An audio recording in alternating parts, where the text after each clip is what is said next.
On considère ici la somme d'une série entière de rayons de convergence strictement positifs.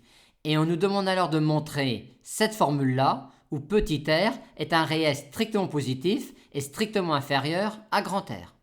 Pour cela, on va commencer classiquement par exprimer la fonction que l'on intègre sous la forme de la somme d'une série de fonctions sur l'intervalle sur lequel on intègre. Et pour cela, on va réaliser un produit de deux séries. Et ces deux séries-là sont absolument convergentes étant donné qu'une série entière converge absolument dans le disque ouvert de convergence. Et comme on a ici et là des séries absolument convergentes, on va pouvoir réaliser le produit de Cauchy de deux séries absolument convergentes, ce qui nous donne cela avec cette expression-là de Cnθ. Maintenant, on va valider le théorème d'intégration sur un segment de la somme d'une série de fonctions à l'aide de la convergence uniforme. Hypothèse 1, quel que soit n appartenant à n, θ donne Cnθ et continue sur le segment 0 de π. Hypothèse 2, on va montrer que la série de fonctions de terme général Cn converge normalement sur le segment 0 de π. Pour cela, on va rechercher un majorant de θ donne module de Cnθ sur le segment 0 de π. Et on a bien ici un majorant de θ donne module de Cnθ sur le segment 0 de π. Mais ce majorant-là est-il le terme général d'une série qui converge? Oui, car il s'agit du terme général du produit de Cauchy de cette somme infinie-là avec elle-même. Et comme petit r appartient à 0R ouvert, on peut dire que cette série-là converge absolument et par conséquent, on a bien ici le terme général d'une série qui converge. Les hypothèses 1 et 2 étant validées, on peut maintenant intégrer cette relation-là sur le segment 0 de π terme à terme, ce qui nous donne cela. Maintenant, pourquoi cette égalité-là et pourquoi celle-là? Quand on va intégrer du Cnθ sur le segment 0 de π, on va intégrer cette quantité-là de 0 à 2π. Or, l'intégrale de 0 à 2π de exponentielle i sθ quand s est un entier relatif est nulle sauf quand s vaut 0. Aussi, quand n n'est pas pair, on est assuré que l'intégrale de 0 à 2π de Cnθ dθ est nulle. Par conséquent, dans cette somme-là, on va sommer uniquement sur les termes d'indice pair.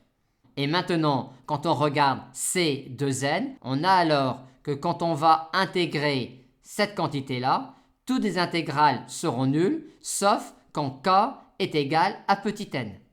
Et pour k égale petit n, l'intégrale de cette quantité-là est égale à celle-là, ce qui nous donne cela, c'est-à-dire le résultat demandé. Maintenant, dans la question 2, on suppose que le rayon de convergence est supérieur ou égal à 1 et on suppose que tous les coefficients de la série entière sont des entiers relatifs. Et on suppose de plus que grand S est borné sur la boule fermée de centre 0 et de rayon 1. Et on nous demande alors de montrer que grand S est un polynôme. En notant alors grand M, un majorant de module de S sur la boule fermée de centre 0 et de rayon 1, on a alors cette inégalité-là.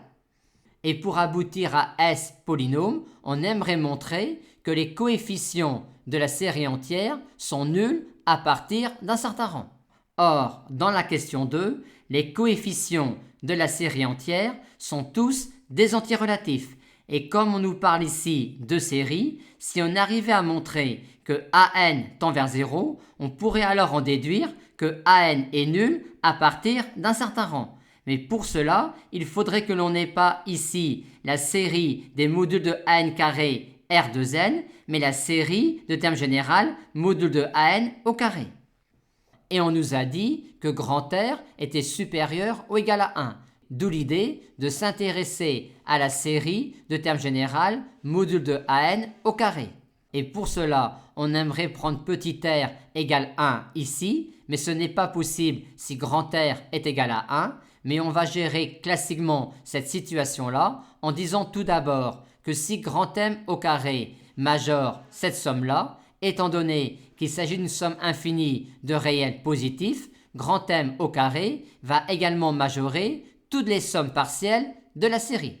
Et maintenant, on peut, dans cette inégalité-là, passer à la limite quand petit r tend vers 1, ce qui nous donne cela.